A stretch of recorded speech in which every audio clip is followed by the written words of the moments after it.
ಈ ದಿನದ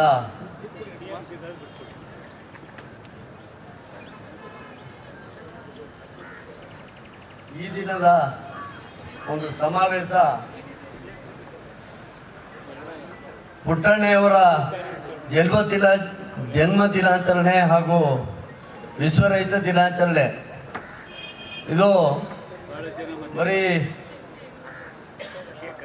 ಜನ್ಮ ದಿನಾಚರಣೆಯ ಒಂದು ನೆಪದಲ್ಲಿ ನಾವು ಇಲ್ಲಿ ಭಾರಿ ಸಂಖ್ಯೆಯಲ್ಲಿ ಸೇರಿರ್ತಕ್ಕಂಥದ್ದು ಕೇಂದ್ರ ಮತ್ತು ರಾಜ್ಯ ಸರ್ಕಾರಗಳು ಏನು ನಮ್ಮನ್ನ ಆಳ್ತಾ ಇವೆ, ಅವರಿಂದ ನಮ್ಮ ರೈತ ಜನಾಂಗಕ್ಕೆ, ರೈತ ಕುಲಕ್ಕೆ, ಶ್ರಮಿಕ ವರ್ಗಕ್ಕೆ ಯಾವ ರೀತಿ ಅನ್ಯಾಯ ಆಗ್ತಾ ಇದೆ, ಅನ್ಯಾಯಗಳ ಪಟ್ಟಿಯನ್ನ ತಯಾರಿಸಿ ನಮ್ಮ ಜಿಲ್ಲಾಡಳಿತದ ಮೂಲಕ ಕೇಂದ್ರ ಮತ್ತು ರಾಜ್ಯ ಸರ್ಕಾರಗಳಿಗೆ ಒಪ್ಪಿಸುವಂತ ಕೆಲಸವೂ ಕೂಡ ಈ ದಿನ ನಡೀತಾ ಇದೆ. ನಾವು ಪುಟ್ಟಣ್ಣಯ್ಯನವರನ್ನ ಸ್ಮರಿಸುತ್ತಾ ಈ ಒಂದು ದಿನದ ಕಾರ್ಯಕ್ರಮವನ್ನ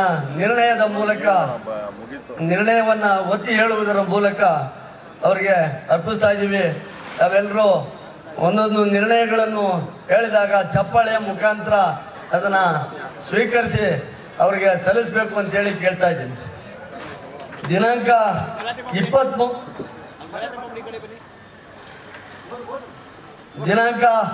23/12/25 ಮಂಗಳವಾರ ಮೈಸೂರು ತಾಲೂಕು ಇಲ್ವಾಲದಲ್ಲಿ ಆಯೋಜಿಸಿದ್ದ ಕರ್ನಾಟಕ ರಾಜ್ಯ ರೈತ ಸಂಘಕ್ಕೆ ದಯವಿಟ್ಟು ಸ್ನೇಹಿತರೆ 5 ನಿಮಿಷ ಸಭೆಗೆ ಬನ್ನಿ, ಒಳಗಡೆ ಬನ್ನಿ. ಅಲ್ಲಿ ನೀವೇನೋ ಮಾತಾಡೋದನ್ನ ಕೇಳ್ತೀನಿ, ಇನ್ನೇ ಹೋಗ್ಬೇಡವಾ? ಇದು ಈ ದೇಶದ ರೈತ